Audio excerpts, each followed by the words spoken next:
Rose whispers beneath the sycamores. The small town of Rosewood, North Carolina, looked peaceful from afar, quaint porches, rustling sycamores, and the slow charm of a place untouched by time. But for Ella Jameson, who had fled its sleepy streets 10 years ago, it was a place steeped in secrets and heartbreak. Now, returning in the wake of her mother's sudden death, Ella was greeted not only by the scent of wild jasmine and rusted memories but by a face she never thought she'd see again, Jake Carter. The last time she had seen Jake, he was handcuffed and bleeding on the steps of the town's only church, accused of arson that had claimed her father's life. It had shattered their world. Ella's first love, the golden boy with dreams of architecture, branded a criminal overnight. The evidence had been flimsy, circumstantial.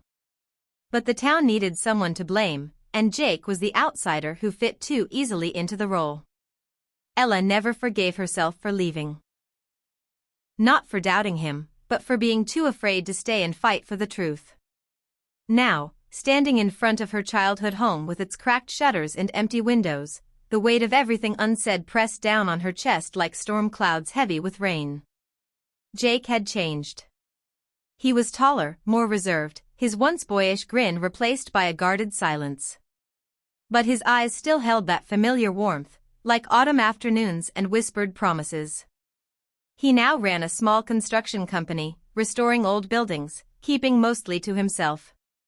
Most people still avoided him, the ghost of the past clinging like smoke. It started with small encounters. Bumping into him at the farmer's market. A silent nod at the gas station. A pause too long when she saw him fixing the porch of her late mother's neighbor. And then, one rainy evening, she found an envelope on her doorstep, no return address, no words, just a photo. The ruins of her father's old study, taken the night of the fire, with a strange symbol etched into the wall that had never been in the police report. Curiosity gnawed at her. She began digging through her mother's things and discovered journals filled with notes about her father's work. He had been investigating corruption in the local government. Hidden among the papers was a name that made her blood run cold, Thomas Granger, the former mayor, and Jake's accuser. Ella approached Jake the next morning.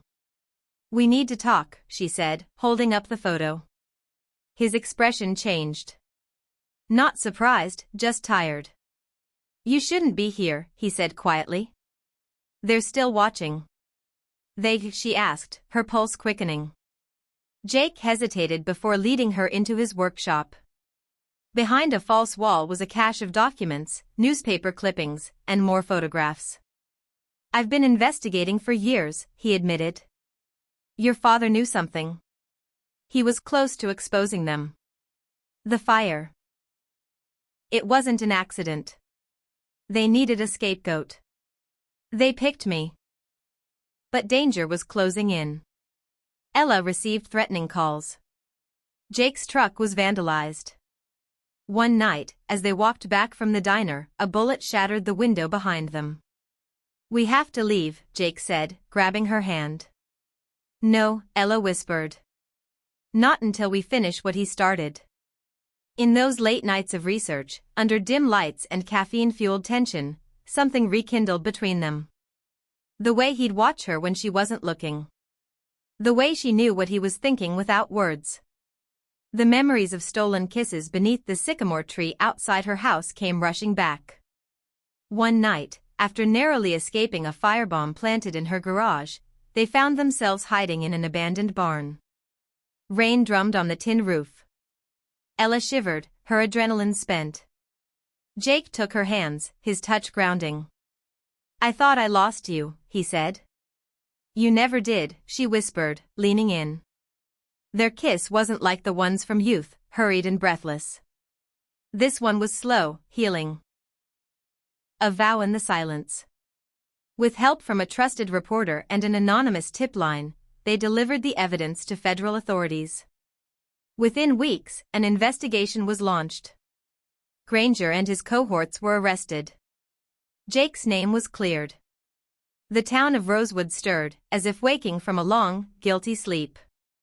Ella decided to stay. The house needed work, but it was home. And so was Jake. One warm spring morning, they planted a new sycamore tree where the old one had once stood. Beneath it, Ella slipped her hand into Jake's. "I never stopped loving you," she said. "I knew," he replied. "I just had to wait long enough for you to believe it again." If this story stirred your heart, don't forget to like, share, and subscribe to Whispers of Love. Two hearts, have you ever believed in love strong enough to survive betrayal, silence, and time? Drop a comment and share your story. Let's keep the whispers alive. Sparkles.